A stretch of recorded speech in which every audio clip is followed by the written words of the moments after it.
buot na isyu ng bayan. Dos por Dos! Humahataw na mga balita at impormasyon. Dos por Dos! Ating damhin, ating lasapin ang hagupit na Dos por Dos!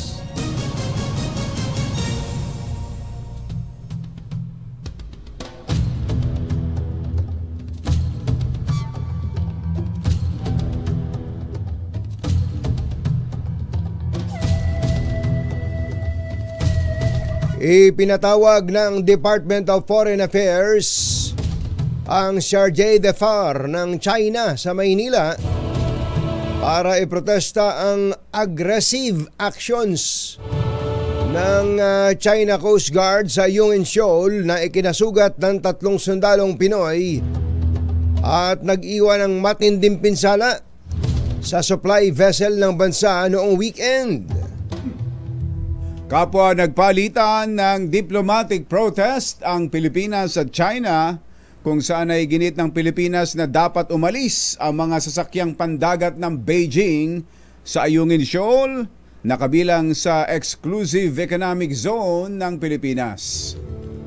Samantala, hinamon ni Defense Secretary Gilbert Teodoro ang Beijing na dalhin ang territorial claim sa arbitration sa ilalim ng international laws at iharap sa buong mundo ang batayan ng pag-angkin nito sa halos buong karagatan para maayos ang matagal nang hindi pagkakaunawaan. Ang hamon ay ginawa ni Secretary Gibo matapos balaan ng China ang Pilipinas na maging handa na tanggapin ang lahat ng potensyal na kahihinatnan ng mga aksyon nito sa West Philippine Sea. Isyu ng bayan, katotohanan. Dos por Dos! At maitim ang balak, magtago ka na. Dos por Dos! Si Jerry at si Anthony, narito na. Dos por Dos! Hahataw ng todo, urado ka. Dos por Dos! Ang katotohanan, dala nila. Dos por Dos! Walang sinasamba pali, maniwala ka. Dos por Dos! Hataw ng gusto, tol, umasa ka. Dos por Dos! Dos por Dos!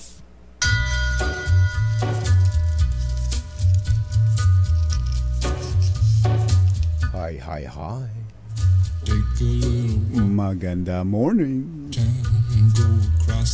Magandang umaga, bayan! Bayan! Ito po si Anthony Taberna. Ito po si Jerry Baha. Muli pong sumasa inyo ang Dos por Dos ngayong araw na ito ng Friday! Yuhuu! Sabi niya siguro, sana Friday na talaga. Ay, wag naman, sabi ng iba, wag Wag naman. Eh, meron pang Thursday. Ayan. Meron pang half day Wednesday. Ayan, klaruhin natin yun na hindi po para sa lahat yung half day Wednesday. Wag kayong makiako-ako, makiangkin-angkin, ha? Ang announcement ay para lang sa Malacanang. Para lang sa mga government workers. Para sa government workers. Kaya para daw pero malamang ang ilang mga opisina niyan sa private sector gagaya na susunod rin. na rin. Gagaya na rin. Normally ginagawa naman talaga yan, kumbachero. Pero hanggat hindi pa nag-a-announce ang mga bossing ninyo sa pribadong kumpanya, wag kayong mag-a-assume. Wag kang asumera. Wag kang asumera, wag kang pilingera. Pilingera ka. Hintayin lang ha, kasi baka madali kayo ng ano tawag doon, mabawasan kayo ng malaki. Yung undertime. Bawa, ang pasok nyo ay alas 8 ng umaga hanggang alas 5 ng hapon. Umuwi na kayo na alas 12. Feelingera kayo na government employee kayo. Pero malamang yung mga private employers dyan, good morning! Alam nyo na gagawin ninyo. Alam na ninyo gagawin nyo. Gayahin nyo na, i-announce nyo na ngayon. na ginagaya nyo sa government employees. Ayan. Marami na pong nag-uuwian ngayon ha, at yung iba naman ay nagtutungo sa iba't ibang mga bansa Oo. para po sa bakasyon. Bakasyon, no? Bakasyon. Pero wag niyong iisipin na kami ho'y galit o masama ang loob o naiinggit. Ayos ho yan. Ayos yan. Ayos yan. At Ito nga kailangan ho yung yan. panahon kumbatsero ng reunion eh. Reunion, yan. Yung mga talaga. reunion ng mga pamilya, yung Totoo matatagal yan. nang hindi nagkikita-kita. Ay, Pagkatapos ng oo. pandemic, kumbatsero, talaga ngayon lang nagkaroon ng pagkakataon na makaipon, na makapag sabihan sa isa't isa, oy, makita tayo sa Kita-kita tayo, ganitong ha? probinsya. Ha? At sigurado matinding mga kwentuhan yan. Talaga. Ganyan, pag mga reunion na ganyan. Talaga. Pero Pero at syempre, pag uwi ninyo ng mga probinsya, bukod sa pagpunta, bukod sa reunion, bukod sa pagkukwentuhan ninyo dyan, at pagka-catch up ng inyong mga kaibigan, mga kamag-anak, tingnan nyo na rin yung mga gandang lugar sa inyong mga probinsya na yan. napakagandang pagkakataon nito, kumbatsero. I-survey na ninyo ang mga magagandang lugar dyan. At ikwento nyo sa amin. Ikwento ninyo at i-post ninyo sa social media para kayo na rin ang maging endorser Or ambassador.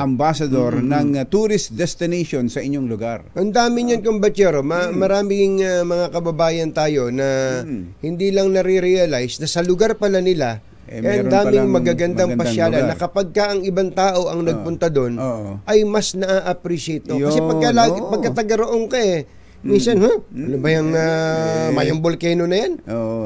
Ano ba yung ilog na yan? Ano ba yung ilog? Diyan lang ako nung malita ko, nilalangoy-langoyan ko lang yan. Tapos iniihihan nga lang namin yan. Habang lumalangoy na, doon na ako miihi. Yeah.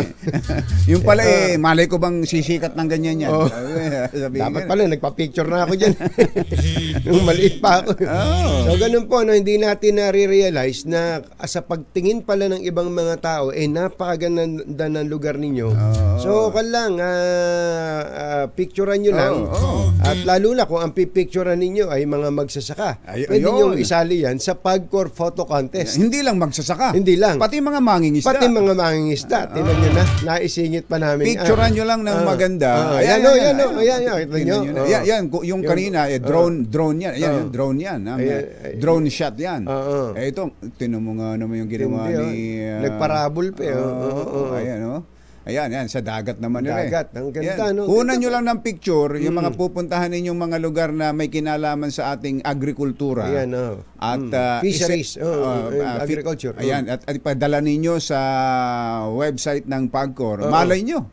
Malay nyo naman kayo pa ang manalo. Malaki premyo dyan. 2.23 million ang inilaan ng Pagcor dyan. Sabi siguro ng Pagcor, ano ba na may 2.23 million? Namimigay nga kami Chicken feed yan. Chicken feet lang yan. Chicken feet lang yan. Paalang na manok yan. Nag-remit nga kami ng halos 5 billion sa National Treasury. Dahil sa laki nakita. Apakaliit naman yan. Sabi siguro nung picturean nyo. Ayan, pero wag nang selfie. Iba yung selfie pang sa inyo yon, pero picturean nyo yung mga magagandang lugar na with the theme of harvest time. Harvest time. Ayan, Lalo ngayon, harvest panahon time. talaga na anihan ngayon sa ating mga kababayan. Ipadala ninyo, 100,000 yun, 8 sa conventional category. Yes. 100,000 yun. At doon sa drone, tsaka doon sa mobile 50,000 yun. Tinan mo na. Bawat isa. Walang kahirap-hirap, pipitikan mo lang yan. Oo, merong iba dyan, napakagagaling pumitik Talaga. Oo, meron nga akong kilala ang pinitik pakalaki Ibang pitik yun. Ibang pitik yun. Yan yung pitik na, ito tama, isama nyo na rin. Isama nyo na rin sa pag-iikot ninyo sa mga, sabi siguro, magbabakasyon nga kami kung ano naman ang mga pinagagawa nyo sa amin. Hindi, isama nyo na rin habang kayo nag-iikot sa inyong mga lugar, yung mga government projects dyan. Ayan. Lalo na, itong mga may kinalaman sa kalusugan, total nabanggit mo kumbatsero yung galing tayo sa pandemic. Lalo na yung mga, ano ba tawag doon, mga super center ba yon? Super health center projects. Ang dami pala niyan. Ang dami pala niyan, pero nakakalat sa buong bansa, pero walang development, walang output, walang Baka hindi alam ng mga tao. Kaya nga. Baka hindi alam ng mga tao. Ano ba yung, sige nga, kumbatsero, ano nga? Milyong piso ang inilaan ng gobyerno diyan. Sa super Ito'y mga ipinadaan ito sa ipinadaan ito sa Department of Health, kumbatsero. Dapat yun, binobomba ng gusto ng DOH yan. Yung iba nga, nagbabayad pa eh. Nagbabayad pa para lang malaman ng tao na meron silang ganito. Ay may super center. Ano ba mapapala naman dyan? Super Health Center. Super Health Center. Doon pa lang, Health Center. Doon pa lang, alam mong ito ang kailangan talaga. Kaya nga pinondohan ng husto ng pamahalaan yan. Pero napakababa daw po ng performance. Ito Status Super Health Center Summary 2021-2023. Tingnan nyo na, 2021 pa nagsimula. Ang sa kabuuang yan ba yung malasakit center? Hindi, iba pa ito, kumbatsero. Sa kabuuang 610 units, super health centers na pinondohan mula pa noong 2021, nasa 100 lang. Mahigit 124 lang ang nakumpleto. Ha? Oo. Ang laki ng pondo. Napakalaking pondo nito. Ang laki ng pondo. Naku, yan ang sinasabi natin eh. Department of Health. Ito'y dapat matutukan ninyo. 4 years na ay wala pang naging accomplishment dito. Dapat yan, ma-pinpoint ang location, malaman kung paano mapakikinabangan at magpaliwanag kung bakit pinondohan pero hindi nakumpleto. Jerry Bang at Anthony Taberna sa 2x2 sa DZRH. Uy, mapaalala lang natin sa mga magre-reunion ha. Medyo mag-ingat-ingat kayo sa pagsasalita ninyo. Sabihin nyo, uy, tumaba ka. Ang pangit mo na ngayon, ano? Hindi, mayroon pang matindi, kumbatsero. Ba't ang itim-itim mo? Maghinay-hinay kayo sa pagsasabi ng gano'n ha. Meron yung iba, hindi naman walang layuning manakit ng damdamin. Walang manakit ng damdamin. Pero yung mga gano'n yung salita, uy, tumaba ka! Nakangiti pa. Nakangiti. Tumaba ka. Nung pala, nasasakta na yung... nagpipigil na lang. Gusto kong sampigahin.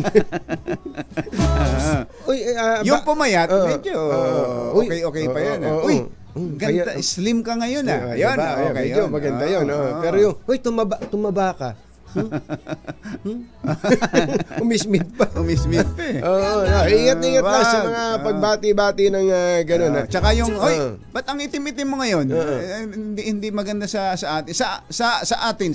Kami tayong mga kano. Tayong mga kano. Hindi lang sa mga kano. Sino ba? Pati sa mga kana. Mga kana. Pag sinabi mong umiitim sila. Oy, tuwa yun. Halimbawa, si Pinky Web nga eh. Si Pinky Web. Si Pinky Web lang eh. Ba't baka ako gusto mong nagbibilad sa araw? Gusto raw niyang tan. Bihira ka ako. Yung iba naman kumakain na pinansasaing na yung gluta para lang pumuti. Siya naman gustong-gusto niyang tan. Meron ganun. May ganun ayun, yung pag sinabi niyo, siguro mas maganda pa nga kung ganun mo uy, medyo tan ka ngayon ha. Sabi siguro yung tan sinagsasabi nito. Panay ba ang sunbathing mo? Sunbathing mo. Uy, umitim ka. Iba ang dating Ay, ang laki ng itinanda mo ha. Naku po, yan na pa. Naku, stress ka ba sa pamilya mo? Ay, nako, sino ba naman ang hindi may stress dito sa ginagawa ng China? Kung nakita nyo po, mga kababayan, yung may inilabas na video ang GMA, ewan ko, exclusive ba nila yun, Yuel? Yung video nila na nasa loob mukhang exclusive ng barko. GMA yun Loob ng barko na binomba. Oo. ng water cannon. Antindi pala. Ang nakita kasi natin doon, kumbatsero, yung mga na panood natin kahapon, ayan yung labas Ayan. Ayan, Nako, pag nakita nyo yung eksena doon sa loob, na kung papaano, nakita nyo po yung pressure na yan, yung pressure po ng water cannon na yan, ng tubig, pag pumasok, tumama sa tao yan. Tinan mo na lang, umikot yung barko sa lakas ng pressure. Tama ka, kumbatsero. Pag nakita nyo yung nasa loob, talagang Like OMG na yung mga nasa loob ng mga Sigaw na crew sigaw na. natin. Tama na. Di ba? Oo. Isipin mo, kung tamaan ka nung kanyo na yon ng tubig, kumbatsero, siguradong titilapon ka at baka tumama ulo mo kung saan eh. Ilang PSI kaya yan? Ang laki niyan. Malaki eh. Makabili kaya niyan? Pandilig. Pandilig. Pandilig. Hindi, grabe po itong ginawang ito ng China. At sila pa ngayon ang may lakas ang loob. Na magreklamo. Nag-file daw po ng diplomatic protest ang China laban sa Pilipinas. Tingnan nyo na yan. Oo. Talagang talagang nako, pambihirang pati. Nakakapag-ngalit eh, no? Hindi po ba? Parang sinasadya nilang gumanti ang Pilipinas. Napapansin niyo po ba yun?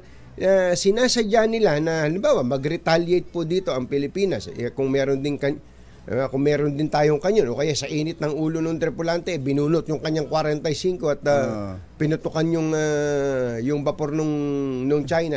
Mukhang yun ang gusto nilang gawin eh. Mukhang ganun nga, no? Mabuti na lang ang mga Pilipinong nagpupunta dyan, ang mga tripulante, talagang alam siguro kung anong mga matindi ang pagtitimpi. Ang pagtitimpi. Grabe po itong ginawang ito ng China. At kaya nga po kaya nga sabi nung mga tripulante, hindi mo ba napanood yung parte ng video na nung sila makaalpas na, nung pagkatapos na umikot na binobomba, sumigaw eh. Sumigaw. Ano, lalaban pa kayo? Gulit.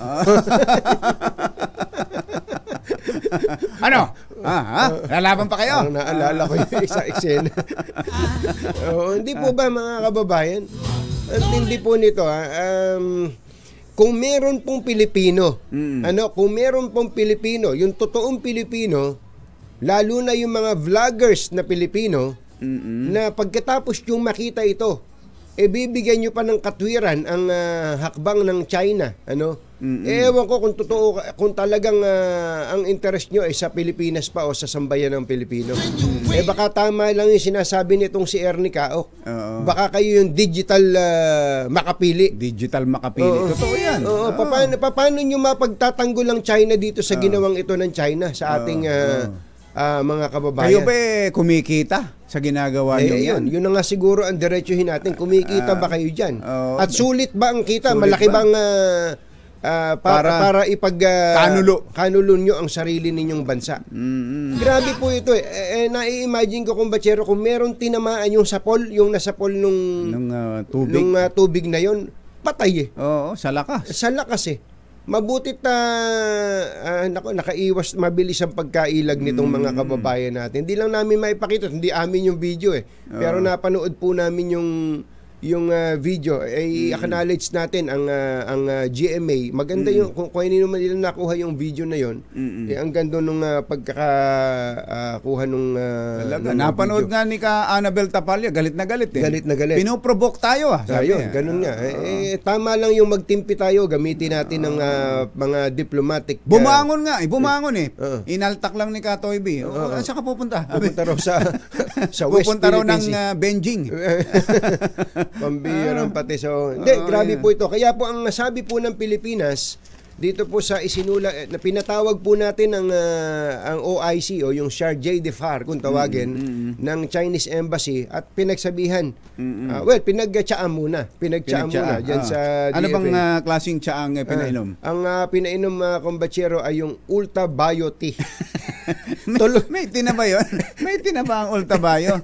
Hindi, ang mukhang isinerve ay Gold Leaf Tea. Gold Leaf Tea. Kaya pala masarap pala ang tsa dito sa inyo sa ng tsa ninyo. Gold Leaf Tea dito sa Philippines, sa DFA. Ateng Gina Yang, Kurt Yang.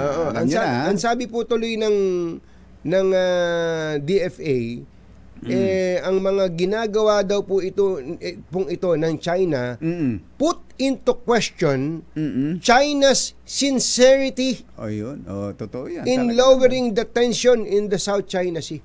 So, yung kanilang katapatan para mapairal ang katahimikan dyan sa lugar. Isip-isipin mo nga kumbatsero, nagsasalita yung kanilang presidente, si Chinese President Xi Jinping. Nagsasalita po ang kanilang foreign minister. Sinasabi na ang gusto nila ay daanin sa maayos na usapan. Tapos ganito ginagawa nila, Ano ang ibig sabihin nun? Iba ang sinasabi sa kanilang ginagawa. Noon pa yan.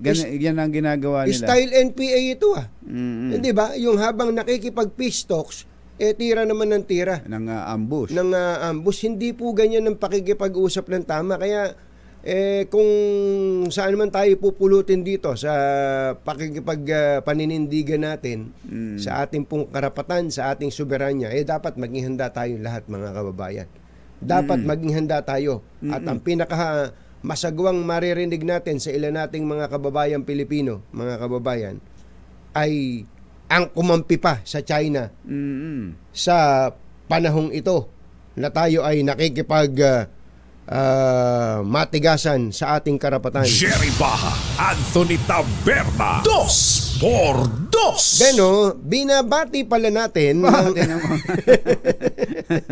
ng happy viewing ang mga taga DOTR. Si Secretary Jimmy Bautista pala ikot na ikot kung saan-saan, sa port, sa airport, sa land port. Sipag ni Secretary Jimmy Bautista, magandang umaga. At mamaya po, susubukan nating makausap ang NAIA, ang airport, kung ready na ba sila sa buhos ng mga pasahero. Oras po natin, Mr. Jelom Tang, Lakyam Japdihun, 6:22 ng umaga, ACS Balita. Susunod na! This time check is brought to you by ACS Manufacturing Corporation. Saan magsulok ng kapuluan, Luzon, Visayas hanggang Kamindalawan. Basta't may balita, ipagwagwagan ng sikat na tagapagbalita. ACS Balita, kasama ang 2x2 tandem Anthony Taberna at Jerry Baha. ACS Balita. Ang programang ito ay hatid sa inyo ng ACS Manufacturing Corporation, ISO Certified, maker of world-class quality Pride detergent. Araw ngayon ng Martes, March 26, 2024. Sa ulo ng ating ACS Balita, PAGCOR nag-remit ng mahigit 4 na bilyong pisong cash dividend sa National Treasury. Dole, hinimok ang mga employers na magpatupad ng mga hakbang laban sa heat stress. DOH nagbabala sa publiko laban sa disease. Singil sa kuryente posibleng tumaas dahil sa mataas na demand. Polis, patay, makaraang bumangga ang sinasakyan nitong motorsiklo sa trailer truck sa Maynila. Nako po. At van, sinalpok naman ang truck sa Cotabato, 17 ang patay. Nanang ko po. 5 sa mga biktima, nasunog pa. Magandang umaga, Luzon, Visayas at Mindanao. Good morning, Philippines. Hello world! Kami po ang inyong mga tagapagbalita. Ito po si Jerry Baha. Ito po naman si Anthony Taberna. At ito ang ACS Balita. ACS Good News. Sa ating ACS Good News, naglimit ang PAGCOR ng kabuang 4.59 billion pesos na dividendo sa National Treasury na layong masuportahan ng mga hakbang na gobyerno para matiyak ang patuloy na paglago ng ekonomiya.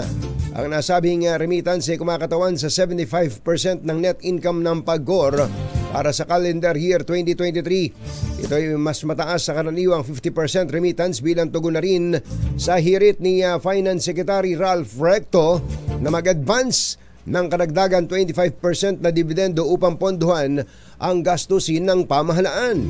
Inugnay ni PAGCOR Chairman at CEO Alejandro Tenco ang tumaas na kontribusyon sa dividendo sa matatag na kita mula sa gaming operations noong nakaraang taon na nagtala ng 79 bilyon na mahigit na gross revenue at net earnings na mahigit 6 na bilyong piso na nagbigidaan sa mas mataas na dividend rate declaration.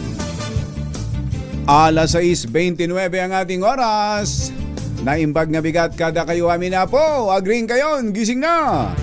Hinimok ng Department of Labor and Employment ang mga employers ng pribadong sektor na magpatupad ng mga hakbang para sa kaligtasan at proteksyon ng kanilang mga manggagawa upang labanan ang heat stress sa mga lugar ng trabaho sa harap ng tumitinding init ng panahon.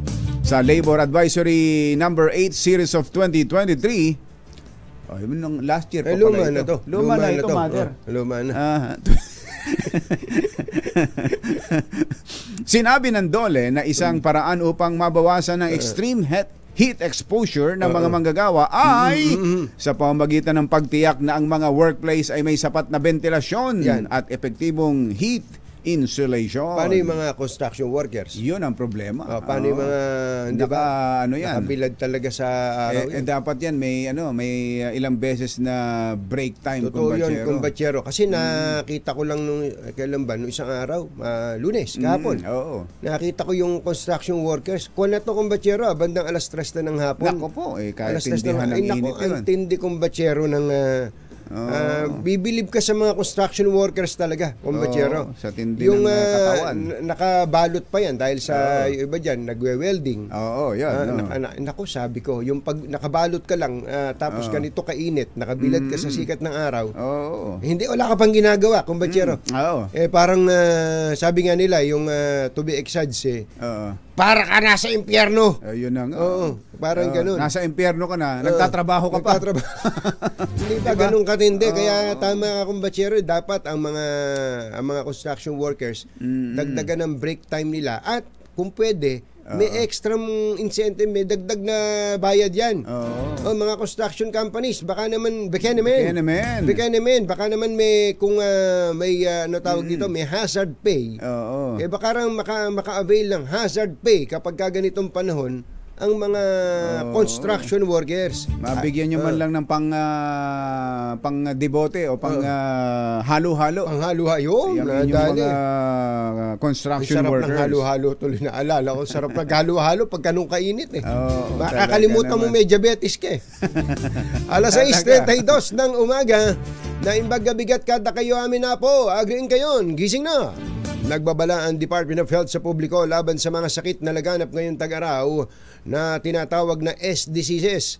Ayon kay Yusek Eric Tayag, tagapagsalita ng DOH, dapat sundin ng publiko ang tamang mga hakbang sa kalusugan para maiwasan ang SDCs na kinabibilangan ng sunburn, sore eyes, sipon, at ubo. Suka at pagdudumi, talagang pilit na pilit to. Sakit sa balat at sagpang ng aso. Sagpang ng aso. Pa rin naman. S diseases. O rabies na usong-uso tuwing dry season. Sinabi ni Tayag na ang mga sakit na ito ay maiiwasan sa tamang kalinisan at proteksyon sa sarili. Posibleng lumobo ang bayarin sa kuryente dahil sa pagtaas ng demand ngayong summer. Paliwanag niyang Meralco spokesman Joe Zaldarriaga, madalas dumidepende ang singil sa kuryente sa demand ng mga consumers. Hindi na umabot ng buhay ang isang motorcycle rider na pulis matapos bumangga sa isang trailer truck sa Sampaloc, Maynila. Kinilala ng MPD Traffic Enforcement Unit ang biktima na si Arnel Rovira, 42 anyos, police officer na nakatalaga sa health service ng Campo Crame. Lumitaw sa investigasyon na nakahinto ang trailer truck dahil sa red traffic light na minamaneho ni John Ribordon Tortoga, 33, sa westbound lane ng Ramon Magsaysay Boulevard sa Sampaloc nang biglang sumalpok ang pulis sa harapang bahagi ng truck. Dahil sa lakas ng pagkakabangga, tumilapon pa ang biktima at una ang ulong bumagsak sa simentong kalsada. Nagtamo si Rivera ng severe head injury at naisugod pa sa ospital, ngunit hindi na ito umabot pa ng buhay. Alas 6:33 ang ating oras. Mayong buntag ganiyong tanan mga Bisaya, mata na mabutiha. Gising na ba kayo? 17 ang patay sa banggaan ng van at dump truck sa Antipas, Cotabato. Nangyari ang insidente kahapon ng hapon nang ang truck na may kargang bato at buhangin ay sumalpok sa isang pampasaherong van na bumaliktad at biglang nagliyab pa. Kaya 5 sa pasahero nito ang nasunog. Ayan, may picture pala. Oo nga, grabe. Dami pa namatay dyan. 17. Ayon kay 17. Ganong kasiksikan ng ganong kapuno yung van. Oo. Ayon kay Colonel Gilbert Balneg, Cotabato Provincial Police Director, 13 ang unang iniulat na sawi, ngunit lumobo ito sa 17 at kasama sa namatay ang isang 6 na taong gulang na bata. Nakaligtas naman ang driver ng dump truck at 2 nitong kasamahan na nasa custody na ng pulisya. Dump truck, ang laki nito Talagang safe na safe siya. Yung van ang liit nun. Ayon sa mga saksi, bago pa nangyari ang banggaan ay tila nasira ang preno ng truck. Kaya sinalpok nito ang pampasaherong van. Nako, ayan. 6:35 ng umaga. Susunod! Tito Boy! Kumusta na kaya ang PITX? Ang mga pasahero ba dumarami na? Ayan. Dumadagsa na ba? At kumusta rin kaya ang Boracay? Ayan. Pwede pa bang humabol? Ayan. Yan at iba pa sa pagbabalik ng ACS Balita. This is Balita! ACS Balita! Ang programang ito ay hatid sa inyo ng ACS Manufacturing Corporation, ISO Certified, maker ng world-class quality Pride Detergent. Hi! Magandang morning! Anong araw ngayon, kumbatsero? Uy, kumbatsero. Anong araw today, kumbatsero?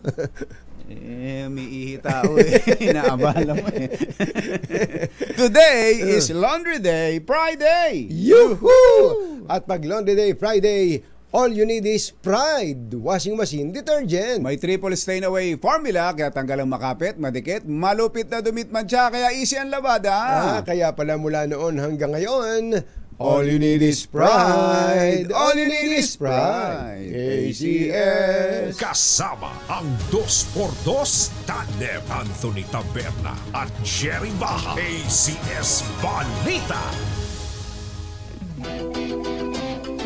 Kasapin lang natin, kumbatsero, si Manila International Airport Authority General Manager Eric Ines. Makibalita tayo sa airport. GM Ines, magandang morning. Si Katunying po at saka si Ka Jerry. Magandang umaga, Katunying, Ka Jerry. Magandang umaga. Tingin lahat. Opo, kumusta na po ang dagsa ng mga pasahero sa airport? Nagigitla na ba kayo sa dami? Yun naman, ang marami nung weekend. Yun ang madami kahapon, medyo bumaba ng konti. Pero patuloy marami pa rin. Kasi ang tinitingnan namin, matataas sa mga umalis nung Friday pang itong weekend ng bago itong Holy Week, no? Pero kahapon kumonte.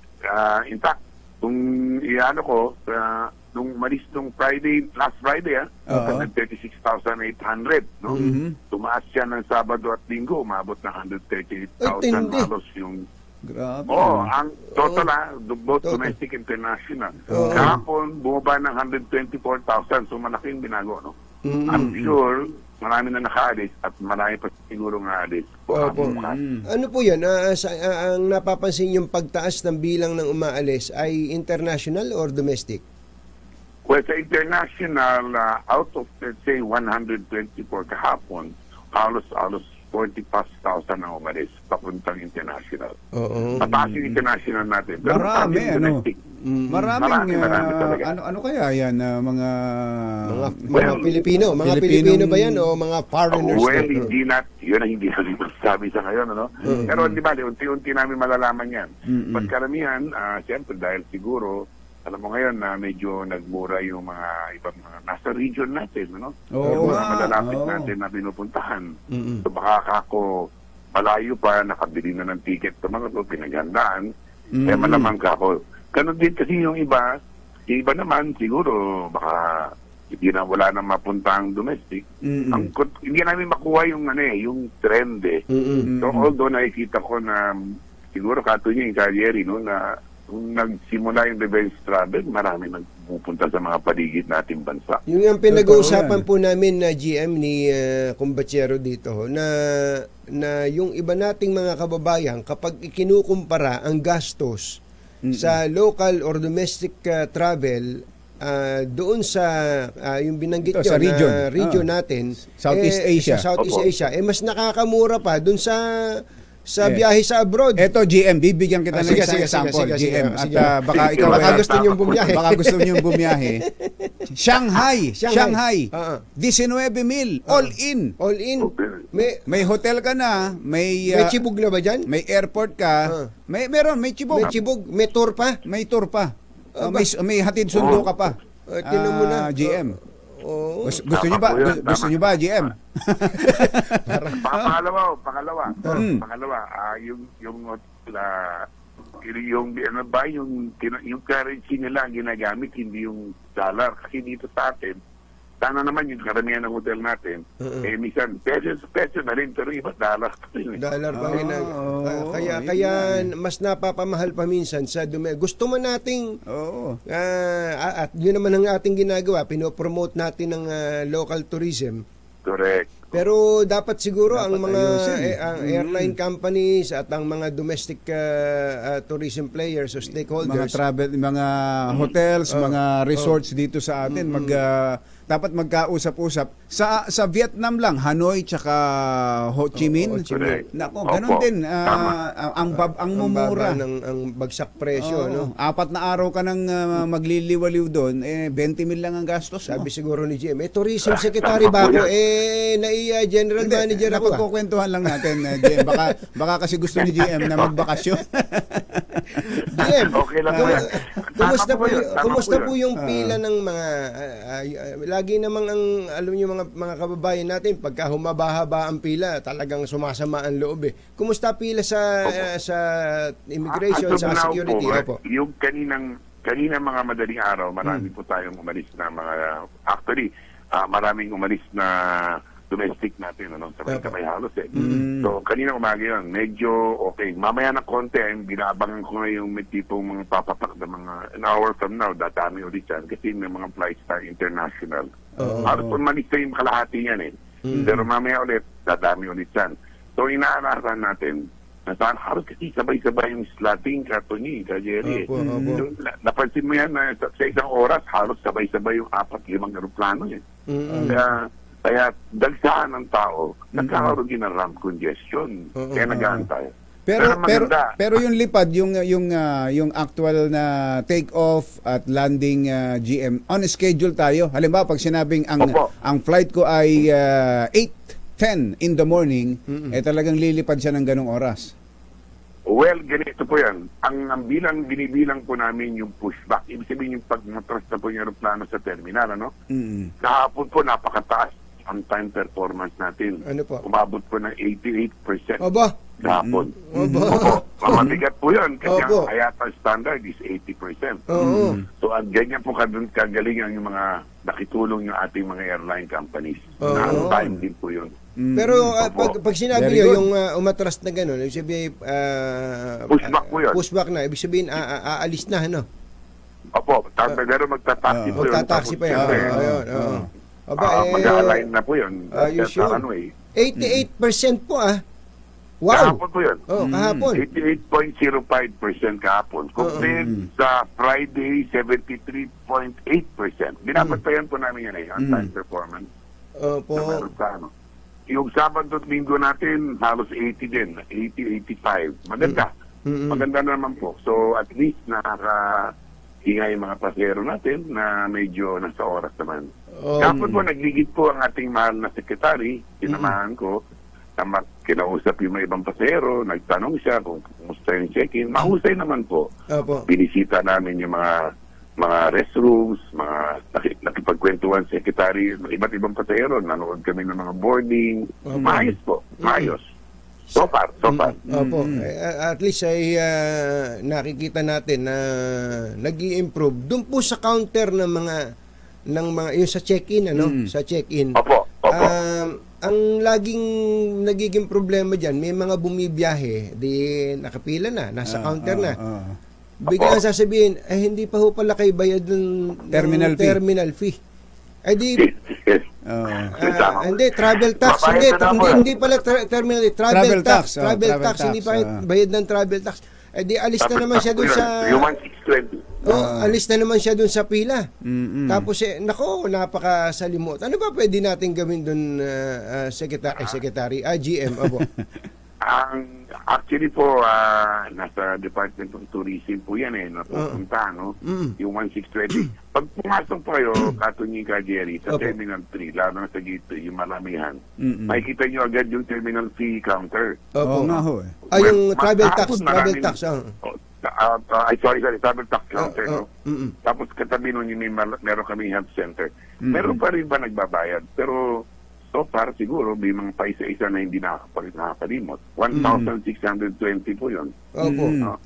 Dapat kasama na sa pagbili ng ticket. Baka pwedeng kausapin nyo na yung mga airline companies na isama na, i-incorporate na, integrate na sa ticket yung travel patutunayan lang na hindi siya, pag OFW, libre, di ba? Oo, pagka ganun. Opo.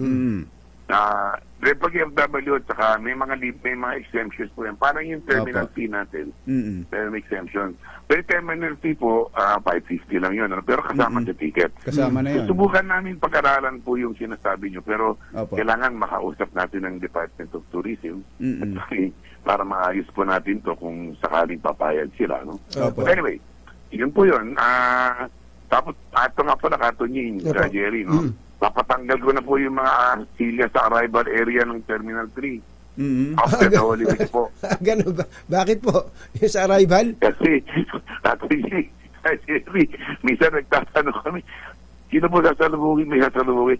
Wala po. Sino? Hinatid po? Wala po. Bakit kayo nandito? Masarap po yung aircon eh. Tumatambay lang pala doon. Tumatambay doon. Pero seriously po, seriously Katunying, Jerry, no? Ang reason po niyan, maraming mga nandun na tao na ibang pakay. Mga nag-negotiate ng color room. Mga minsan yung mga salisigang na naka-stamp. Pinadagdagan ko po ng pulis. Papadagdagan ko talaga. Opo. So wala na. Aalisin niya yung silya doon. Yung upuan doon. Ito GM. Iba lang po GM, ihabol ko rin yung sa check-in counter. Sinasabihan natin lagi ang mga pasahero na, agahan nyo 4 hours, 3 hours before your flight. Dapat nasa airport na. Kaya lang, sarado ang counter. Naiipon din ho yung sa halip na may mga nauna na sana na dumating at nakapag-check-in na ng maaga, hihintayin pa yung 2 hours para makapag bago magbukas yung counter sa 2 hours before the flight. Correct po yan. Tama po yan. Yan ang isa na naobserbahan po. Kasi po, ibang karamihan ng international airlines natin, may kanya-kanyang slot po sa check-in counter. Hindi gaya po ng Philippine Airlines at saka Cebu Pacific. Sa sa Terminal 1, open palagi yung counter. Maraming flight, sabay flight. Ganun din yata ang Cebu Pacific sa Terminal 3. Pero yung ibang airline, hindi ho, ganun The allocation po yun. Kaya nga, yun ang sinasabi ng terminal managers natin na dagdagan ng konti yung silya naman sa departure. Sabi ko naman, pag ganyan, sabi ko, matagal. Yung pasahero, minsan may kasama pa yung mga naghatid. Hindi naman umaalis. Tapos, well, sorry pero hindi ko naman pinagbabawa. Nagkakaroon ng picnic ko sa loob So, pakiusap po sana. Kasi nga ho, dahil super agang umaalis sa kanilang bahay, dahil ang pagpapataan ng mahabang oras sa paghihintay bago makapag-check-in. Kung meron bang lang sanang halimbawa 4 hours before the flight, kahit isang tao lang, isang counter lang ng isang airline, bukas na siya. Pagdating nung 2 hours, tsaka lang magiging full force ang check-in counter ng isang airline. Tama po kayo. Tangayon po ako doon. Kaya yun nga dapat kausapin ko yung kaya yung mga airline po, pag sinasabi nilang 4 hours, pag may nagtatanong sa akin, sabi ko, tignan lang nyo kung saan kayo manggagaling. Tapos yung traffic, take into consideration yung traffic na tadaanan ninyo. Tapos of course, tignan nyo yung exact departure time nyo. Kasi usually po, kaya niya na kung malayo galing Kubisa, siyempre isipin niya yung dadaanan niya. But yun ang inaalala po kasi ng mga ibang airline. Naintindihan ko rin naman, Minsan po kasi late may mga naghahabol. But anyway, isang pag-uusapan po namin na mahusay yan. May tao. Maganda po yung example yung binigay nyo. Okay, last na lang po. Kumusta Okay, na po Cathy. kumusta na po yung mga kon diyan, yung mga bubuit diyan Talaga. ni Dayo Sira tutuwi. Opo, sira. Saka po yung mga surot, wala. Okay naman. Mm. Pakiusap ko lang yung mga, siyempre, kinukolekta ng, araw-araw naman nililinis natin. Yun lang, minsan, kailangan ayusin lang yung, di ba maraming mga, ano mo na, yung mga gamit-gamit to na hindi naman na ilalagay sa tamang lalagyan. Kaya na pinagkainan, one time, pag binubulat-lat namin yung mga silya, nagpapagal yung mga janitress. Ang dami pong chewing gum sila. Oo, dinidikit ako, pambihira yung mga iba nating kababayan. Oo, pero hindi naman namin po yun. Pero unang-una po, talagang tinitignan na po namin ng todo yan. Dinis. Kasama din po yan sa yung mga sinasabi ng ating consortium. Opo. Na yan ang mga titignan namin una. Opo. Saka kukuha daw po sila ng mga matatandang dalaga na madiwara yung para po maglinis po dyan. Opo, GM, baka may gusto kayong sabihin sa ating mga travelers. Ang susungit siguro ng mga makukuha na yan. Well, dahil sana makiusap lang sa mga ating mga kababayan na magbibiyahe o pupunta sa airport, sana naman po, malimit na lang yung naghahatid at umalis agad pagkahatid. Yun naman po sa salubong, baka pwede naman dating bawas-bawasan yung mga sasalubong. Sapagkat yung isang apat, di ba sasalubong? May pasalubong may pasalubong kasi Nakaka-add po ng konting congestion yun. Oo, Hindi naman natin pinagbabawal, pero Opo. pakiusap lang po. Yun lang po. Saka mag-ingat na lang sa lahat at gagawa po kami ng paraan na matulungan kami kung meron man kayong problema, lalo na po sa terminal, may mga help desk po tayo. So, yun lang po. Opo. Hindi, pahabol. Lately naman, wala tayong narinig na mga bagong reklamo. Yun yung mga taxi, dyan sa paligid, yung mga dating nananaga, niloloko yung mga, lalo na mga foreigners. Naayos nyo na ba yun at may sistema na bang mas maayos dyan ngayon? Yan po yung mga steps. Isa pong rason yan kung bakit tanggalin po namin yung mga silya sa arrival area. Maraming umuupo doon na nagipag-negotiate na kung ano-ano klase ng sindikato po yun. Yan ang main reason ko po na isa.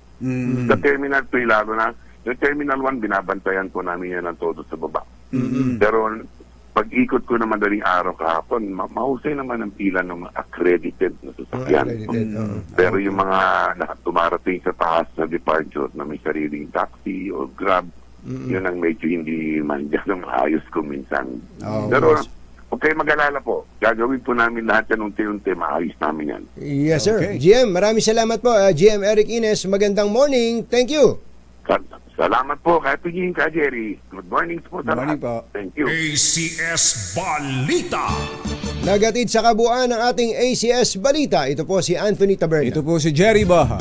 Kasama ang 2x2 tandem Anthony Taberna at Jerry Baha. ACS Balita. Noche Kakas, susunod ka na. Sandali po lamang 5 minutes bago ang alas 7. Magandang morning sa mga immigration officers natin. Ay, Mel Magno. Kailangan na hindi kayo masyadong mabait pero hindi naman kailangan masyadong masungit. Hindi naman kailangan super sungit. Oo, hindi kailangan. Sa tulad ni Mel Magno, napakabait na tao niyan. Nilibre nga niya ako ng kape. Tinan mo na. Nung minsang umalis ako, niyaya ako, sabi, pakakapihin kita sa Cotton Yings. Nilibre ako ng kape. Sa Terminal 1. Sa Terminal 1. Matindi to si mula sa Terminal 3 pumunta pa ng Terminal 1 para daw ilibre niya ako sa Cotton Yings. Ang tindi At sila ay bukas daw. Ako magbabayad. Sabi ko ako magbabayad. Sila daw ay bukas 24 oras. 24/7 nga daw yan. Ayos Thank you Kuya Mel Magnot. Binabati rin natin ang mga taga Terminal 1, si ating LC Lucero, ating LC Lucero ng immigration dyan sa T1 at lahat daw ng mga immigration personnel na naka-duty sa airport. Yan. Trabaho po nila yan, yung po mga dumadaan dyan, yung mga pasahero, pagka kayo ay inuusisa, trabaho po nila kasi pag sila'y nalusutan, sila po ang mapuputukan dyan. Ano? Pero wag naman yung hihingan nyo ng kwan, hihingan nyo ng diploma. Walang ganun. Walang ganun. Picture ng graduation. Sabi ni Ging Irene Pido Ramirez, sinusulit lang po namin ang bayad sa sasakyan. Pasyal na din sila sa airport, kaya ganyan. Minsan lang sila mapasyal dyan. Ganun. Yung mga naghahatid. Ganun daw pala yun.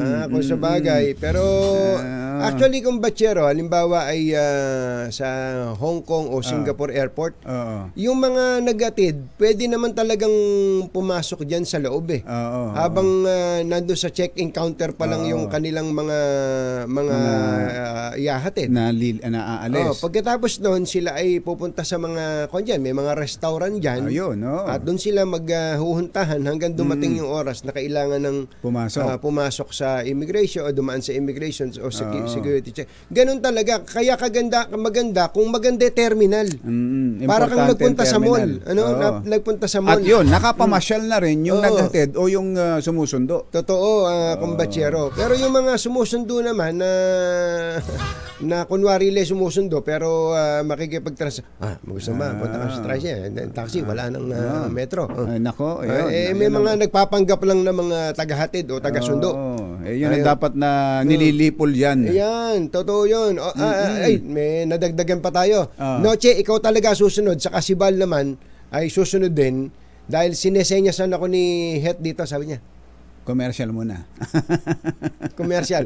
Sige, magko-commercial muna kami. Noche, higupin mo pa yung kape mo dyan. Konti na lang. 7:04 ng umaga. Anthony Taber, Jerry Bacos, por dos. Andito na siya. Si RH27 Noche Kakas ay nagbibilang ng pasero dumarating sa PITX. May pa punta kaya ng Boracay dyan sa PTEX? Ay actually pwede naman eh. Pwede ba? Pwede namang bumiyahe. Mahaba-haba lang ang biyahe. Mahaba lang para pagdating mo sa Boracay dumive ka na kagad. Kaya lang ang Boracay daw almost 100% na. Naku po. Full capacity. Naku po. Kuya Melvin Raimundo, hindi ba nasa Boracay ka? Mag-message ka nga sa amin kung nagkakabungguan na kayo ng mga tao dyan, ng mga nagpunta sa Boracay. Alamin muna natin ang sitwasyon sa mga sasakay ng bus. RH27 Noche Kakas, come in, Noche! Atong buntag ka Jerry at Katuging, pila-pila na itong mga pasahero papasok sa loob ng itong Parañaque Integrated Terminal Exchange. Pahaba na ang pila ng mga pasahero na ang ilan ay mga uuwi na ng probinsya. Umalis na yung bus papuntang Baguio City. Ang ilang pasahero doon ay para magbakasyon at mamasyal at iba naman ay doon mag-Holy Week. Mahigpit pa rin ang pag-check ng mga bagahe sa mga pasahero. Karamihan sa tinanong nating uuwi ng Quezon at Bicol ay doon magnilay-nilay na bahagi daw ng kanilang tradisyon. Wala pang as of 7 a.m. Kajeri at Katunying, nasa 13,696 ang quota traffic dito sa loob ng PITX. Sa ngayon ay inaasahan ngayong araw o mamayang after lunch ang dagsa ng pasahero na uuwi ng probinsya. Normal pa rin itong bilang ng mga pasahero na papasok ng trabaho na dumaan dito sa PITX. Ito yung mga nagtatrabaho sa NCR. At yung iba namang dumarating galing ng Bicol ay baliktad. Dito naman sila mag-Holy Week sa National Capital Region. Yan ang sitwasyon mula sa kanunan sa Pilipinas, DCRH. Ako si Kakatultuloy sa pagbabalita, tuloy-tuloy sa serbisyo. Sama-sama tayo, Pilipino. Thank you, Noche. Thank you, Noche. So, pakibati raw itong si Attorney Chris Villalobos, acting Chief Personnel Section ng section, at si Commissioner Hindi ba birthday ni Attorney Chris Villalobos?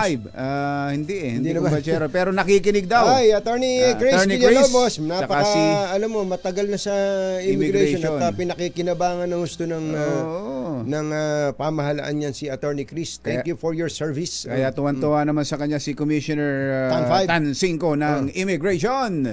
Ayos, ganun sana. Punta naman natin si RH5 Al Gonzales. Kasama niya ang mga taga-MMDA. Kasama mo rin ba si Chairman Don Artes? RH5 Al Gonzales, Kaminbal! mamayang alas 9 pa, Jerry Anthony, yung isasagawang inspeksyon ng MMDA na pangungunahan nitong si MMDA General Manager Undersecretary Procopio Lipana at Si Procopio? iba pang mga matataas na opisyal. Si Procopio Lipana. Si Yes, General. dating colonel ng Quezon City Police District. Tinan mo nga naman, Colonel siya dati, ngayon General na siya. Talagang gano'n naman eh. General Manager. Bukod kay General Lipana, ay kasama rin ito na magsasagawa ng inspeksyon sa Assistant General Manager for Operations David Angelo Vargas at itong si Attorney Victor Nes, yung isasagawang inspeksyon dito sa iba't ibang mga terminal ng bus. Kami nandito ngayon sa 5-star bus terminal at kung titingnan mo mas papunti pa yung mga pasahero sa mga oras na ito dahil sa ang sinasabi kanina ng dispatcher ng 5-star bus ay nasaan nila mamayang hapon pa hanggang mamayang gabi yung dagsa ng mga pasahero at nag-deploy ng mas malaking bilang na mga traffic enforcers ng MMDA dito sa pahaba ng EDSA Cubao. Jerry Anthony, ito'y kasunod nga nung inaasang pagdagsa pa ng mas malaking bilang ng mga pasahero na magsisiwi sa probinsya ngayong araw na ito. Martes Santo ngayon, pero kung makikita mo dyan sa mga tinadala kong mga larawan, yung hilera nitong mga terminal ng bus dito sa kaba ng EDSA North at EDSA Southbound ay hindi pa ganun karami yung mga pasahero na magsisi sa iba't ibang mga probinsya. Malinis naman yung itsura ng bus terminal at meron din silang sariling K9 unit. Itong particular na itong Victory Liner na patungo ng Central at Northern Luzon ay meron silang may sarili silang K9 unit bukod pa doon sa ipapakalat naman ng Philippine National Police dito sa iba't ibang mga lugar. Meron na rin mga help desk na nilatag ang Quezon City Police District para matiyak naman yung seguridad ng mga kababayan nating bibiyahe at magtutungo sa mga terminal ng bus ngayong araw na ito. Para sa kauna-unahan sa Pilipinas, DZRH, ako naman, Val Gonzales, tuloy-tuloy sa pagbabalita, tuloy-tuloy sa serbisyo. Sama-sama tayo, Pilipino. Yun! RD Ronald Tan, magandang morning! Oy, puli nagpapaalala pa rin kumbatsero si RD ha.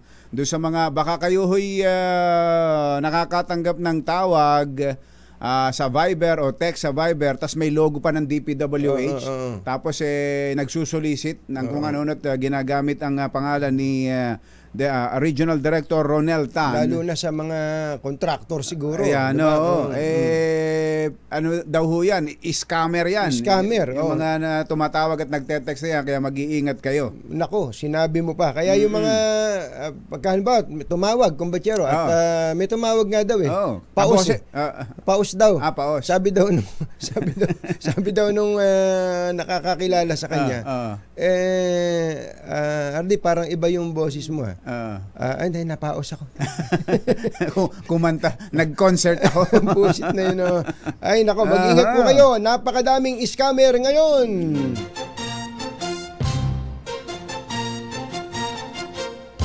Katonying at Ka-Jerry, Anthony Taberna, Jerry Baha, ang samahang pinatibay na ng panahon. 2x2. 2x2. Kauna-unahan sa Pilipinas. NBC Manila Broadcasting Company. DZRH, member kapisanan ng mga broadcaster ng Pilipinas. Member KBP. Oras! Kapopoy, 15 minuto na makalipas ang 7 ng umaga. Balitang bagong-bago. Balitang dapat alam mo. Balitang magdadagdag ng talino. Dahil bagong impormasyon, makibalita. Unang-una sa DZRH. DZRH, pangunahing balita kasama ang 2x2 tandem nina Anthony Taberna at Jerry Baha. Narito na ang ulo ng ating mga pangunahing balita. 5 drug suspect patay sa Davao City matapos magdeklara ng war on drugs si Mayor Baste. Pangulong Bongbong Marcos magaling na, balik trabaho ngayon. Big time oil price hike, umarangkada na. Trabaho sa gobyerno, half day lang bukas. Holy Week Exodus nagpapatuloy. 4 na pulis sa Region 9 iniimbestigahan sa extortion. At mas mainit na panahon asahan ngayong Holy Week. Magandang umaga Luzon, Visayas at Mindanao. Good morning Philippines. Hello world. Kami po ang inyong mga tagapagbalita. Ito po si Jerry Baha. Ito po naman si Anthony Taberna. At ito ang Pangunahing balita. Alas 7:17 ng umaga. Matapos magdeklara ng war on drugs ni Davao City Mayor Baste Duterte, 5 drug suspects ang kaagad tumumba sa magkahiwalay na operasyon ng pulisya sa lungsod. Isa sa napatay sa buy-bust operation si Sherwin, familiar nang ito ay manlaban. Kasunod dito, 2 pang drug suspect na kilala lamang sa alias Larry at Ngay ang namatay din sa engkwentro sa mga pulis. Isang alias Timoy naman na nakumpiskahan ng 38 kalibreng revolver ang nasawi din nang sinundan naman ng isang high value target na si alias Ime na pawang mga nanlaban din. Ayon sa Davao Police, nakatuon lamang ang kanilang operasyon sa mga malalaking supplier ng droga sa Davao City. Babalik na ngayong araw sa trabaho si Pangulong Bongbong Marcos matapos ang ilang araw na pahinga dahil sa flu-like symptoms. Pangungunahan ng Pangulo ang isang sectoral meeting sa Malacanang para talakayin ang naranasang El Nino sa bansa. Mamayang hapon ay makikipagkita ang Pangulo sa isang congressional delegation mula sa Amerika. Susundan naman ang courtesy call sa Indian External Affairs Minister na si Subramaniam Jaishankar. Sana'y tama yung tama yun, tama. bagkit ko. Actually, yan ang pinakatamang pronunciation na narinig ko. Ganun ba? Indian External Affairs Minister. Ang dami kong pinakikinggan nagbabalita, ikaw lang ang tumama. Talaga. Idineklara ng Malacanang ang suspensyon ng pasok sa lahat ng tanggapan ng gobyerno mula alas 12 ng tanghali bukas Marso 27. Alinsunod sa Memorandum Circular No. 45 na inisyu ng Malacanang, bibigyan ng pagkakataon ng mga kawani ng gobyerno na mapaghandaan ang Huwebes Santo at Biyernes Santo.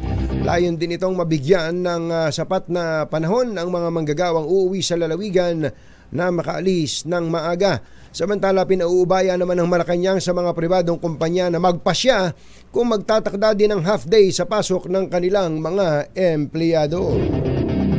Alas 7:19 ang ating oras, nagpapatuloy ang Holy Week Exodus sa mga bus terminal sa Metro Manila habang sanib puwersa ang mga opisyal ng gobyerno sa pag-inspeksyon upang matiyak ang ligtas na paglalakbay. Marami sa mga air-conditioned bus na biyaheng Bicol ang fully booked hanggang Huwebes Santo. Pinangunahan ni na DOTR Secretary Jaime Bautista at DILG Secretary Benhur Abalos ang pag-inspeksyon sa PTEX, NAIA at Pantalan upang matiyak ang kahandaan ng mga ito sa pagdagsa ng mga pasahero. Pinayuhan ni Secretary Bautista ang mga pasahero na huwag sumakay sa mga kolorum upang matiyak na ligtas at roadworthy ang mga sasakyan, maagang magtungo sa mga terminal at huwag magdadala ng mga ipinagbabawal para hindi maabala sa biyahe. Bad news sa mga motorista kasabay ng bakasyon kung kailan maraming biyahe sa mga probinsya, may taas presyo na naman sa produktong petrolyo. Umaabot sa 2 pesos and 20 centavos kada litro ang taas sa gasolina, 1.30 naman sa kerosene habang 1.40 sa diesel epektibo ngayong araw. At makibalita naman tayo sa mga gasolinahan na pinuntahan ni RH52 Edniel Parosa sa San Juan. Come in, Edniel! Kakuningan ka, Jerry. 1,000 piso rin kita ang mababawas sa isang linggong may uuwi na motor taxi rider na si Ryan. Ito'y dahil sa higit 2 pesos na taas presyo nga sa gasolina, epektibo ngayong araw mismo ng Martes Santo para sa mga Katoliko. Ayon kay Ryan, driver ng Movit, higit 800 to 1,000 pesos ang kanyang kita at 100 pesos mahigit doon inilalaan niyang pampagas sa isang araw, kaya penitensya ang malaki ang oil price hike sa buong Holy Week. Naabutan natin siyang nakatambay sa ngayon ng Caltex sa Green Hills, San Juan, na may kamahalang gasolina 63 pesos at 30 centavos per liter, habang yung diesel naman 61 pesos at 10 centavos per liter. Isa yung mga kagaya niya, mga motor taxi at food delivery rider, sa mga direktang maapektuhan ng taas presyo sa gasolina. Kaya sa mga hindi pa nagpapakarga, pwedeng ikonsidera yung mga gasolinahan na nag-aalok ng diskwento. Gaya dito sa sangay ng Shell sa may Domingo sa San Juan din, na may 20% discount para sa mga Grab at katulad pang TNVS brand rider. Kaya lang ang bad news, nung pinuntahan natin dito, recommend sana natin di Kuyang Ryan, kahit discounted, 64 pesos and 35 centavos pa rin ang kada litro ng gasolina. Mas mahal pa nga doon sa tinambayan niyang Caltex. Ang hindi discounted dito sa gasolina na to, 76 pesos, 65 centavos sa gasolina at 70 pesos, 85 centavos per liter naman na diesel. Tunay na kalbaryo at penitensya sa ating mga motorista. Para sa kauna-unahan sa Pilipinas, Caesar H. Ito si Edniel Barrosa. Tuloy-tuloy sa pagbabalita, tuloy-tuloy sa serbisyo. Sama-sama tayo, Pilipino. Ang tindi nung sa Shell, ano? Laki talaga ng diferensya ng presyo ng Shell. Pero yun mo, nagbigay na ng discount para sa mga Grab. Mas mahal pa rin sila. Mas mahal pa rin. Kumpara sa Petron at Caltex. Kaya ano pang hinihintay nyo? Saan kayo bibili? Sa Shell na. Sa Shell na. Kung gusto nyo mapamahal. Mario Joseph, ano? Susunod! Tito Boy!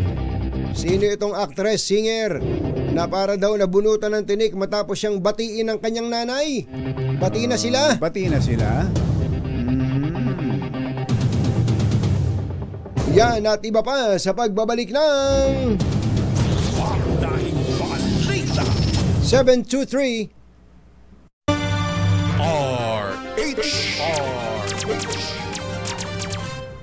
Pangunahing balita.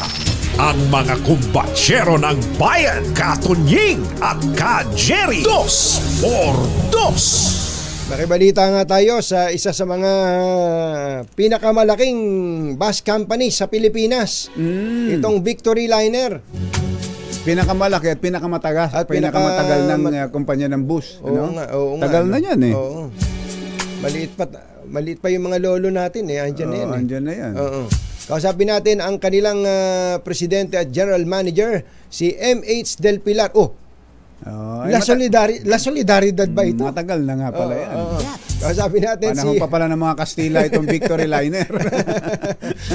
Ang president at general manager ng Victory Liner, si Miss Marivic Del Pilar.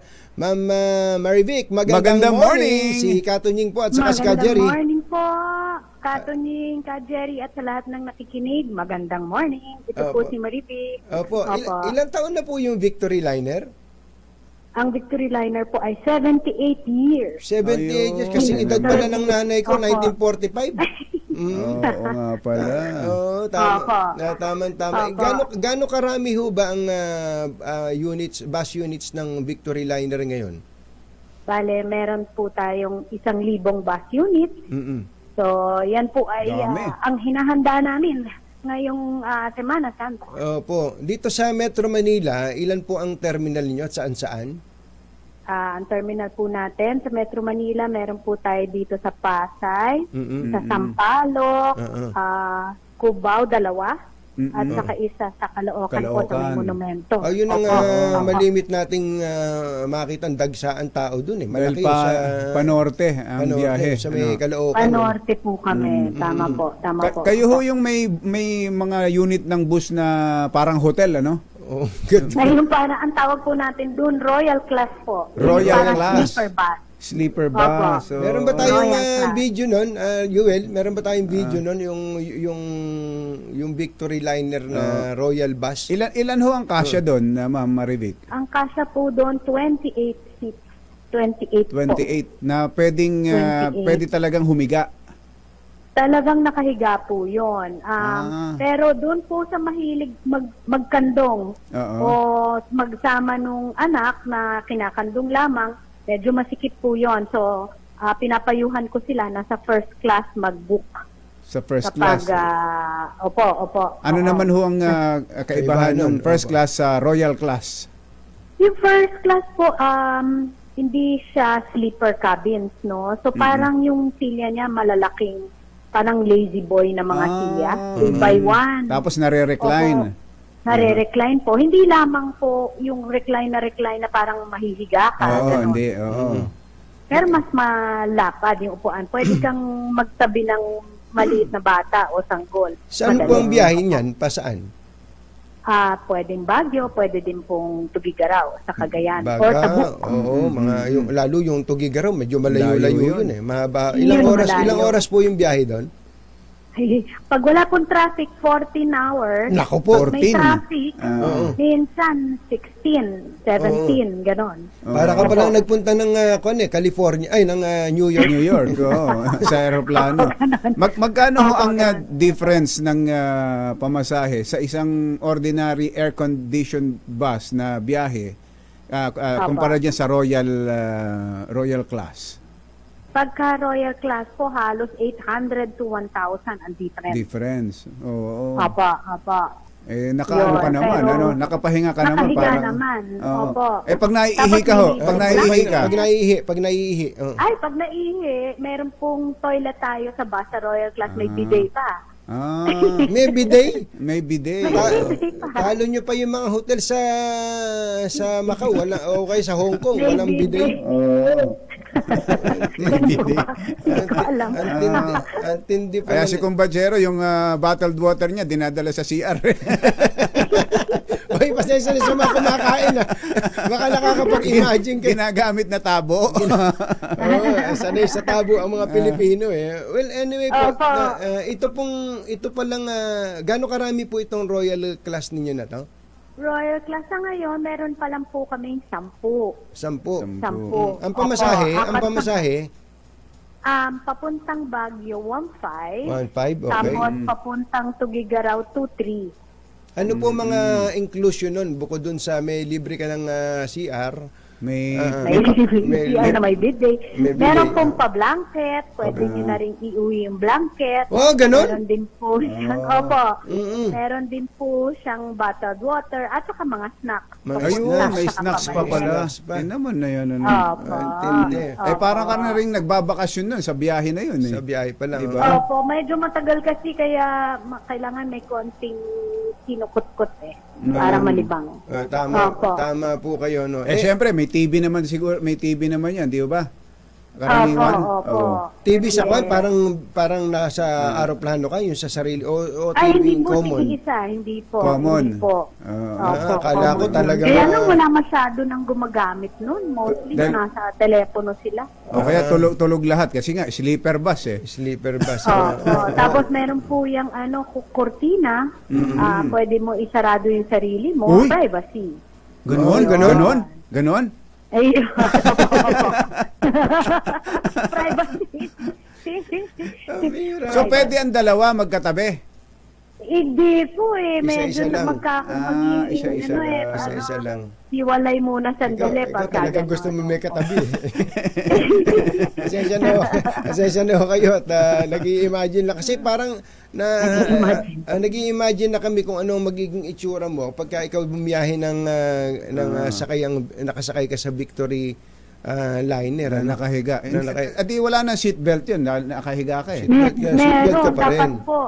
Meron. Dapat po kasi kunyari sa zigzag sa Baguio o sa Dalton Pass, zigzag din. Baka gumulong-gulong. Baka mahuhulog ka sa kama. Tapos po meron tayong cabin sa sleeper bus na double deck, so nasa taas. Baka gumulong. Tama. Matindi. So yung mga driver at conductor nyo dyan, medyo iba ang training nun. Iba yon. Yan yung mga, kumbaga, class A, cream of the crop. Yan po yun. Ito yung CR, pinapakita namin CR, may video pala kayo. CR, tapos may bidet. Ayun, yun yung bidet. Talaga naman, yun ang binabayaran doon, yung bidet. Meron din ba kayo dyan, yung cologne, tapos mga yung lotion? Wala po, pero magandang suggestion. Opo. Pwede din. Maganda yon pero medyo mag-ingat-ingat kayo. Meron po akong kilala, nag-iigib ng lotion. Iniigib sa kaya. Iniuwi. Parang lahat po tayo, iibigyan, nagkipag na sa aeroplano. Ako din po. Ako din po. Meron pati siya. So ngayon po, kumusta po ang biyahe ng ating mga kababayan na umuwi ng probinsya? Opo. Sa ngayon po, hindi pa po masyadong dumadagsa. Ang ina-expect po namin ang pagdagsa ng mga pasahero ay bukas po. Bukas pa. Mag-uumpisa sa umaga. So ngayon, paunti-unti pa lang kaya hinihimok namin yung mga pasahero na bakit hindi na lang mamayang gabi o ngayong hapon, umalis na po para hindi sabay-sabay lahat bukas. Opo, tsaka sa Webes. Saka magandang magbiyahe ng gabi, hindi masyadong mainit, no? Mas mabilis po. Kung Mabilis papunta po pati, ng Baguio pagkagabi, 4 na oras lang po, andun na. Mula sa monumento? Cubao. Cubao? Cubao, opo, mabilis lang. Tinan mo nga naman, 4 na oras, nasa Baguio ka. Wala na bang stopover ngayon yan?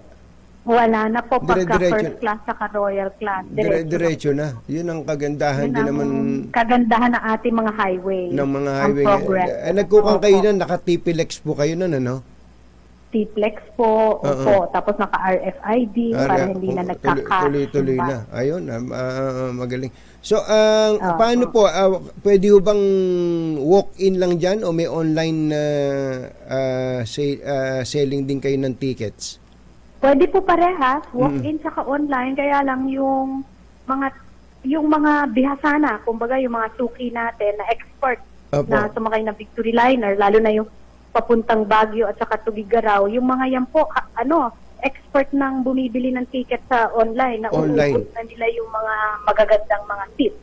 So pwede na rin pumili ng upuan pagka online pwede purchase. Po para ka nang nag-aeroplano pala kung batsero. Yes. Tapos po pagka bumili ng ticket sa online, kung pwede po sana, nasa terminal na ng mga 30 minutes before, ipapalit po yun sa totoong ticket. Opo. Ayun pala. So, parang din sa aeroplano nga. May boarding sa pass. Airport, may boarding pass. Papalitin mo yung...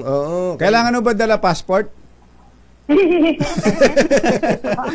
Parang kasing aeroplano na eh. Parang aeroplano na. Hindi, totoo. Pero may conductor pa rin kayo, no? Meron, may stewardess. Sa first class, saka royal class. Kaya may conductor. May stewardess kayo? May stewardess? Opo, yung mga babae. Meron na din po kami conductor na babae. Opo. May lalaking stewardess po ba kayo? Meron po.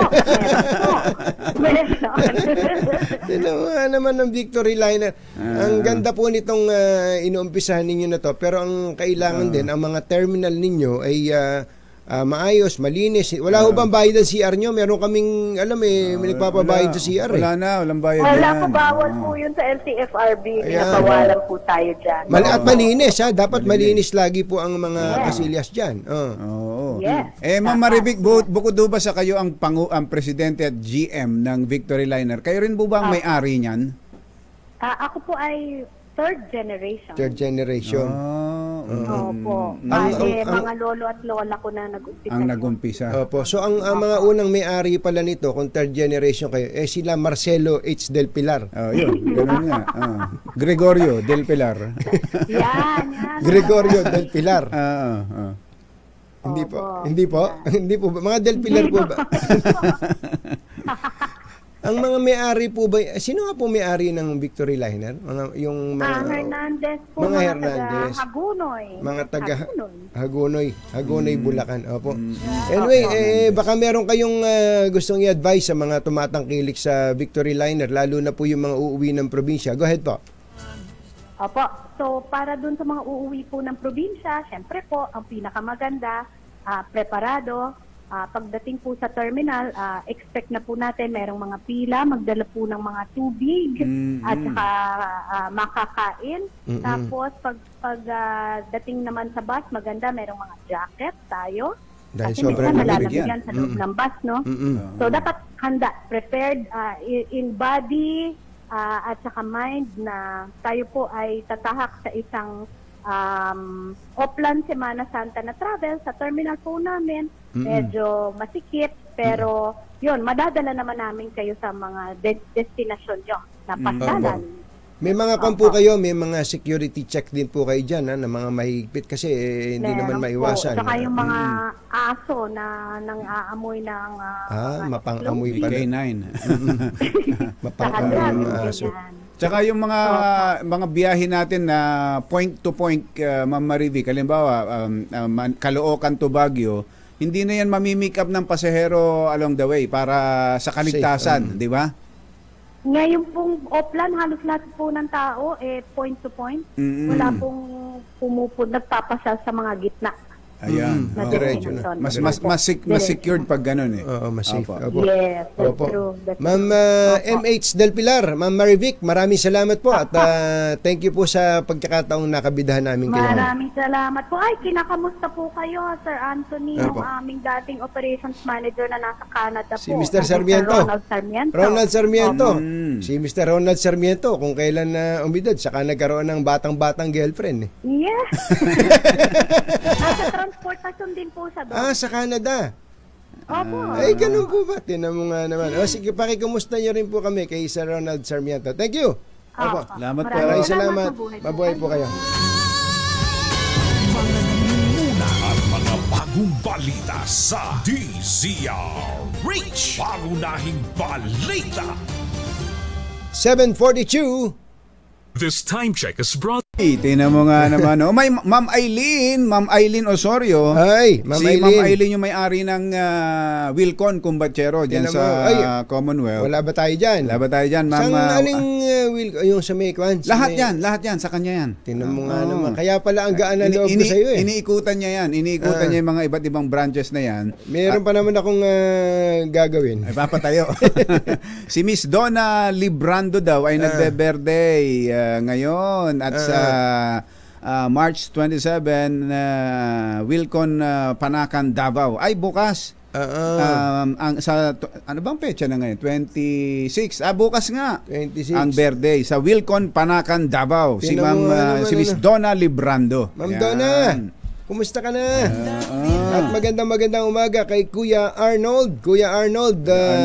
Magandang morning kay Kuya Jerry Labasan at kay Kuya Jerry Espidillon na nakikinig at nanonood sila ni Ate Sally.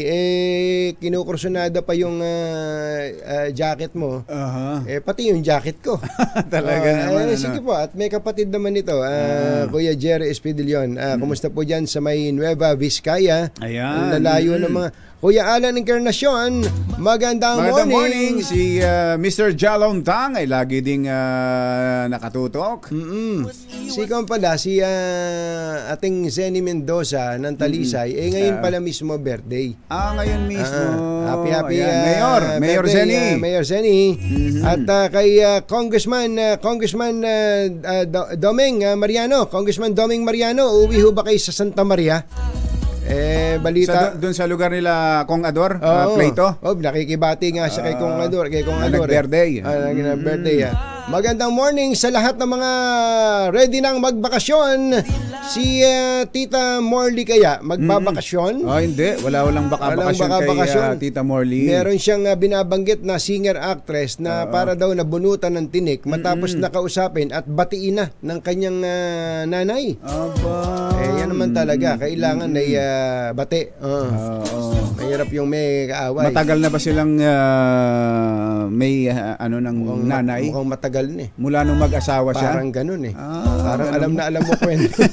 Alamin natin ang balita. Wala kay Morley Alinyo. Maganda morning, Morley! Yes! Magandang morning, Luzon, Visayas at Mindanao. Blood is thicker than water at ito nga ay muling napatunayan ng mag-inang Sarah Geronimo at Mami Divine. Well, kung matatandaan ay talaga namang sukdol hanggang langit ang pagka-impyerna at galit nga nitong si Mami Divine. Talaga? Itong si Sarah Geronimo. Talagang antindi. Ganun mo ilarawan na Morley, ha? Ganon. At nagmistulang impaktita si Mami Divine sa paningin ng marami dahil pili ng lahat ay sobra naman ang ginawa nitong si Mami Divine at hinahadlangan nito ang kaligayahan na makapag-asawa kay Mateo Gudatseli. Pero walang nagawa si Mami Divine dahil sabi nga natin, ang pag-ibig ay siyang pinaka-mabisa at pinakamatinding kalaban ng lahat. Ayaw ba ni Mami Divine kay Mateo? Ayaw pa ni Mami Divine na mag-asawa si Sarah Geronimo. Hindi naman dahil dahil si Mateo. Hindi naman. Dahil ayaw niyang mag-asawa pa. Ayun. Sarah Geronimo.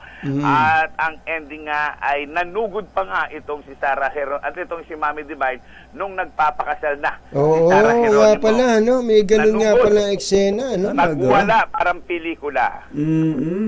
At pagkatapos ng kung ilang taon, natuldukan na rin ang sama ng loob bilang isang ina. Natanggap na rin niya na si Sarah Geronimo ay tuloy namang maligaya, masaya at kontento sa buhay. Yun naman ang gusto lang ng magulang maging maligaya ang anak. Napatunayan naman ni Mateo na mabuti ang kanyang hangarin. Talaga. At mahal niya talaga si sabi nga nila, kumbachero, kapag pag ang anak mo ay nag-asawa, hindi ka nawawala ng anak. Nadadagdagan ka ng anak. Ayun. At wala namang magulang na naghahangad na mapasama ang kanilang anak. Kaya siguro may mga magulang na umaayaw dahil feeling nila ay hindi pa karapat-dapat mag-asawa ang kanilang mga anak. Pero, sabi nga natin, na una mang isinilang ang magulang, hindi lahat alam ng magulang kung ano ang tama sa kanyang anak. Aba, may hugot, Yan. At ito nga, sobrang saya nga itong si Sarah Geronimo matapos ang ilang buwan nang matapos sabihin niyang mahal niya ang kanyang ina sa kanyang concert, ay eto, binigyan siya ng gulay. Ayan ha. Binigyan siya ng gulay at prutas kasi may mga paninda at pananim nga ang kanyang ina ng mga ganito dahil nagtitinda ito. May farm ba? Mayroon ba silang farm? May farm sila. Sabi nga ni Sarah Geronimo, yes, I love you, Lord. I love you, Ma. Thank you so much. Sobrang napakabait na bata ni Sarah Geronimo. Gaputok na salita, wala siyang sinabi laban sa kanyang ina matapos magwala noon si Mami Divine. Kaya ngayon, happy si Sarah Geronimo. Isa na lang ang hiling niya, ang magkaroon ng anak. Yan ang ating DCRH wala pa silang hindi pa sinuswerte, Hindi pa sila sinuswerte na magkaroon ng ayaw anak. pa ba? O sinasadya ba? Hindi ko alam pero talagang gusto nila talaga magkaanak Siyempre mag-asawa na sila May 5 taon na ba silang kasal? Matagal na. 3-4 years na yata o 5 years. Matagal-tagal na rin naman. And speaking of anak, binabati ko yung anak ni Mami Sherry Ramirez na si Joyce Ramirez. Yan ang ating DZRH Showbiz Hottest News. Ito po ang inyong RH47. Morley Alinio, tuloy-tuloy sa pagbabalita, tuloy-tuloy sa serbisyo. Sama-sama tayo, Pilipino! Babu! Babu!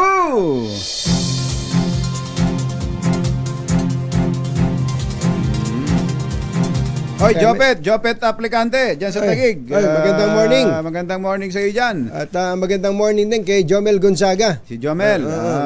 Eto na ang ating sports balita. Ipapadala ng Association of Boxing Alliances in the Philippines, ABAP, ang national team sa 2 training camps sa US at Thailand. Ito'y bahagi pa rin ng paghahanda sa Paris Olympics at hanggang makasikwat ng gintong medalya. Ayan. Samantala, ipinatikim naman ng National University Lady Bulldogs sa University of Santo Tomas ang unang pagkatalo nito sa UAAP Women's Volleyball Tournament Season 86. Nagtapos ang kanilang laro 4-set masterpiece na 23-25, 25-17, 25-21, 25-20 pabor sa Lady Bulldogs. Pangunahing balita sa kalusugan. Kabilang po sa mga prutas na paboritong kainin ng mga Pinoy ay saging. Dahil Giselle. Giselle, happy birthday Giselle. Kahit na hindi ikaw ang sumulat nito ay naalala ka namin. Ang saging daw po ang paboritong kainin ng mga Pinoy dahil sa ito lang ang may puso. Hindi pa itong saging, may puso. At sa dami ng health benefits nito. Pero hinay-hinay lang daw po dahil ayon sa mga eksperto mula sa Academy of Nutrition and Dietetics sa Amerika, hindi mainam ng kumain ng saging sa gabi. Sa gabi? Mother, Ganun ba? Hindi pala tama itong ginagawa mo, Miss Epit. Kala ko ba pampatulog ang saging? Oo. Sabi ni Giselle, nakakatulong sa pagtulog to. Hindi pala magandang kumain ng saging sa gabi. Oo. Morely. Paliwanag ng mga ito, ang saging ang high carb food na mahirap matunaw sa gabi kung kailan mabagal ang metabolism ng isang tao. Baka naman depende sa saging. Iba't ibang klase kasi ang saging. Sa bagay, may tindulan, may latundan, may lakatan. May saba. May saba. May butuan. May butuan, tama. Maraming buto yun. Ayun, kaya kasi kapag ka daw hindi madaling matunaw ang isang bagay, mahirap yan dahil napapabagal po nito ang metabolismo ng isang tao. Nagpo-produce din daw po ng mucus sa stomach lining na pwedeng maging dahilan ng kabag. Ayun. Kaya mother, Miss Epit, kung yayaman din lang di kayo mapigil dyan, best time para kumain ng saging sa tanghalian upang ma-improve ang immune system at gumanda ang kutis. Yun pala naman yun. Saka ang saging ay napakainam po niyan at malakas pampataas ng potassium yan eh. Di ba mainam yan? Pero meron pong sobra naman sa potassium. Para pong sugar yan. Kapag ka nasobrahan sa potassium, parang mataas din ang sugar mo. Ayun. Nakakaperwisyo din sa kalusugan. Kaya hinay-hinay sa saging! Nagatid sa kabuuan ng ating mga pangunahing balita. Ito po si Anthony Taberna. Ito po si Jerry Baha. Anthony Taberna at Jerry Baha. DZRH. Pangunahing balita. RH number 1. Champion. Yay! Magandang morning kay Kuya Joel Sarignaya. Kuya Joel Sarignaya, kumusta naman? Kumusta naman dyan sa Imus sa Cavite? At sa ating mga ang pamilya Sarignaya, nandyan sa sa Imus. Napakadami pala Sarignaya dyan sa Imus.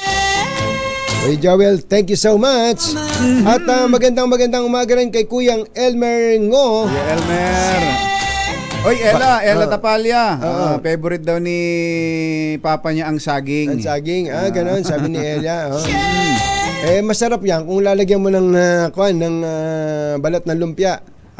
Magiging turon na yan. Turon na yun. Tapos may halo pang langka. Talaga, yan ang masarap yan. Oy, baka kailangan na kayong magpalit ng bubong ng bahay, ha? Buti na lang, may bubong na maaasahan. Gawa sa state-of-the-art technology. May aluminum na. May pintura pa. Now available na rin sa pre-painted tiles pan. Para sa eleganteng bubong na matibay na, makulay pa, mag-Cherylum pre-painted ka na! Ang tanong, saan ba ang lakad ninyo ngayon? Ayan. Bibiyahe na ba kayo? Doon po sa mga OFW natin, ang palitan po ng piso sa dolyar ay 56.39. Aba, tingnan mo nga naman. Bumaba pa ito, ha? Ang taas pa rin. Maswerte ang mga nagpapadala ng pera dito sa Pilipinas, pero masakit ang ulo ng mga importer. Ayan, yung mga nagbabayad na gamit ay dolar. At yung may mga utang na ang utang ninyo ay sa dollar denominated. Nako, masakit sa ulo yan. Mag-iingat po kayo sa inyong mga pagbibiyahe at lalo na po yung mga gagamit ng ating mga pantalan, ng ating mga airport at land port. Sumunod po tayo sa mga security procedures na binabanggit po ng ating authority. Para sa atin din po yan. Ayan, yung mga bibiyahe pa norte o pa south, simulan nyo na. Total, bukas half day na lang. Ayan. Para pagdating ng mga susunod na araw, hindi sabay-sabay. Sabay-sabay. Bye! Happy weekend! Damdaming bayan! Susunod na! Oh yeah! Life goes on long after the thrill of living is gone. Say